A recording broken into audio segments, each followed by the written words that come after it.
Hey everybody, and welcome back to Eat the World. I'm Chef Alex Lazik, and let's get started.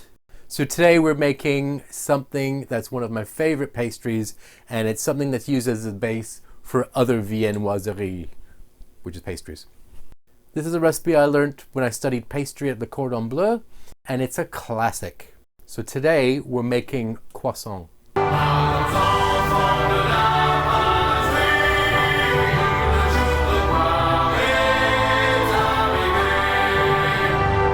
That's right, you can make bakery quality croissants at home in your own kitchen.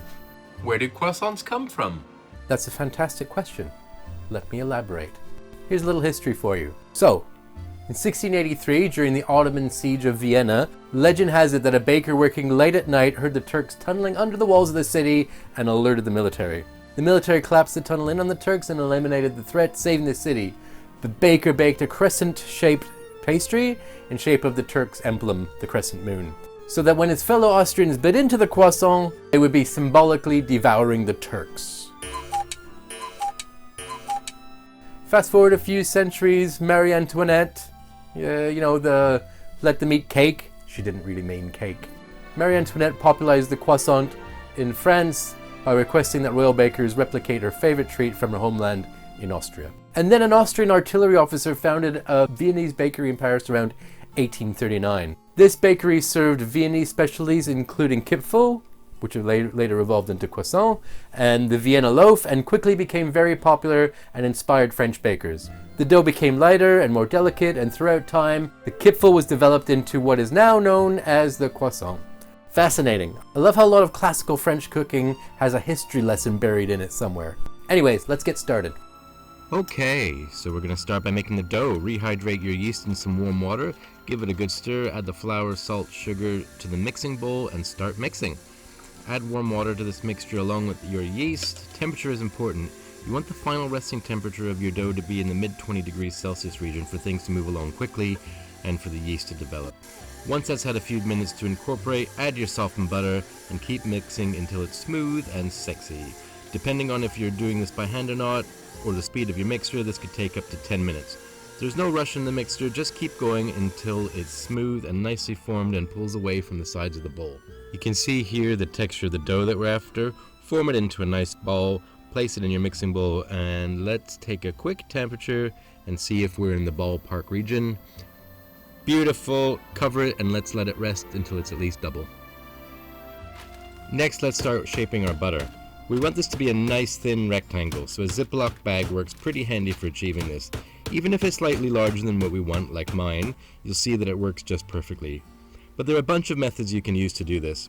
Just keep pounding and rolling away while your dough rises until it's about the same shape as mine. Pop it in the fridge.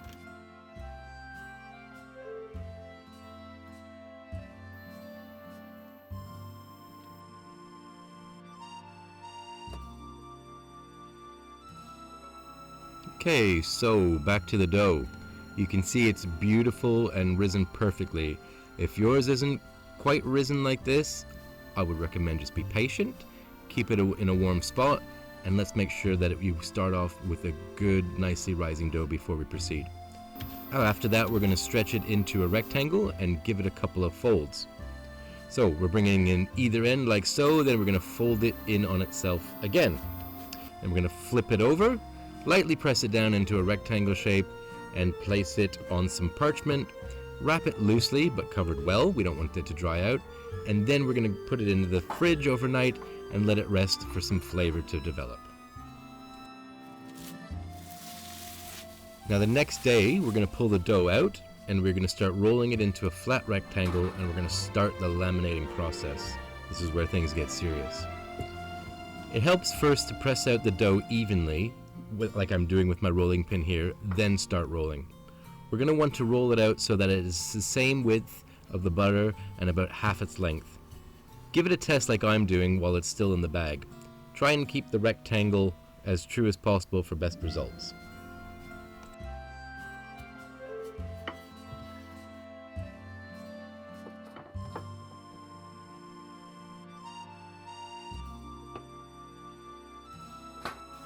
Once it's the right size, put your butter on top and cut the dough at the edge of the butter evenly. and place on top like a sandwich.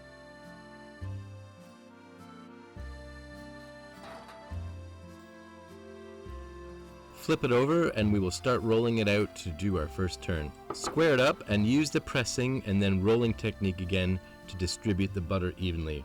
Partway through the rolling, you can flip it back over and ensure that the dough is being rolled evenly on the opposite side.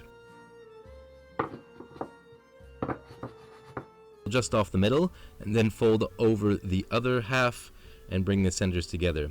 And then we complete the double fold by folding the whole thing over again by half. Wrap it up and let it rest for a half hour in the fridge. This will make it easier to do the final turn. Once you've done that, we want to make a small cut on the corners of the fold to help it remain square and not go oval. Now it's time to roll out once more with the same technique. This time bring one end in by a third, then fold over the other. Now it's time to wrap it again and have it rest for at least 4 hours in the fridge, up to 24 hours.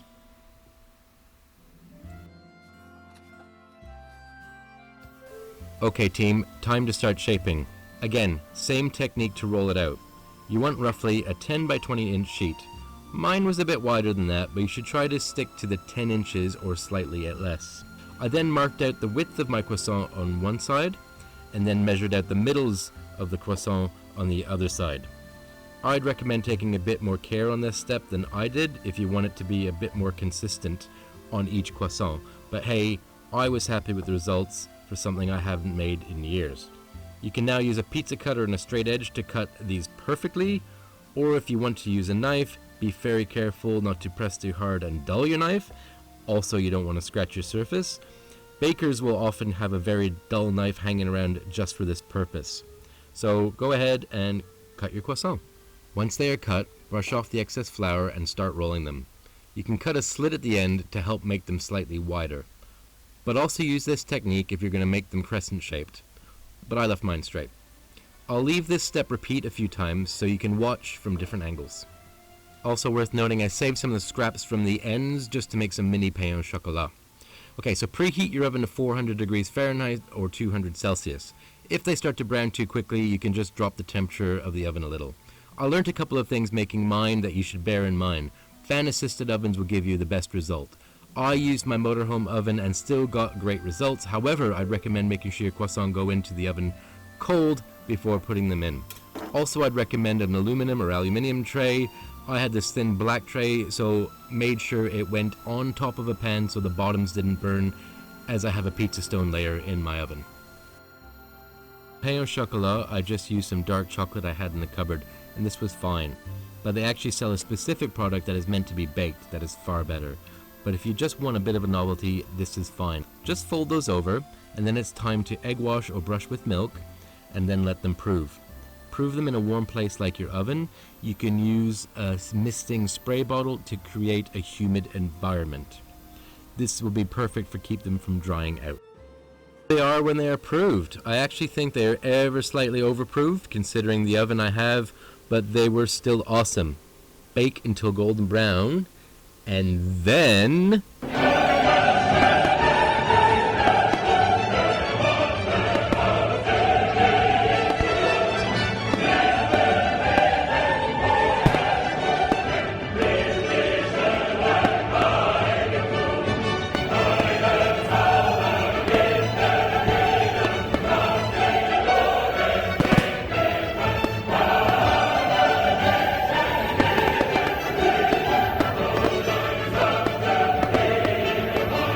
croissants are done, and they just came out beautifully. What can I say? Like, I don't make croissants very often. Actually, I never make croissants. And this was really kind of a first go. There's a few things I'd do a little bit differently.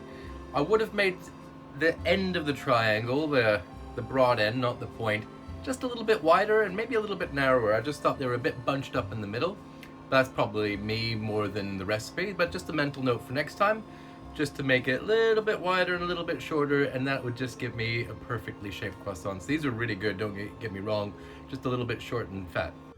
But yeah, look at that lamination. I'm so happy with this. Look at those. Beautiful, beautiful croissants. But they're just beautifully flaky. They're beautiful. All those beautiful layers coming out there. Look, I'm really happy with these. And they taste amazing. You can really tell the flavor's been developed by sitting out in the fridge overnight, a couple of days to develop. It makes such a difference proving your dough overnight or letting your dough age overnight. It gives the product so much more flavor. It doesn't come with just croissants, breads, anything that you bake like that with yeast, the flavor will develop over 24 hours. But these are absolutely beautiful. I hope you guys enjoy making them. Well, I hope you guys enjoyed that. Thanks again for watching my video. Please, please, please subscribe, like, and comment down below. And remember, if you're having any culinary issues, what you can do is head over to my website, click on the chat function, and you'll come straight to me. And I can help you with any culinary issues that you have right there and then. All I ask is that you subscribe to my channel on YouTube, and I'll be glad to help you. So please, like, subscribe, do all those things. I really appreciate it. We'll see you next time. Thanks so much.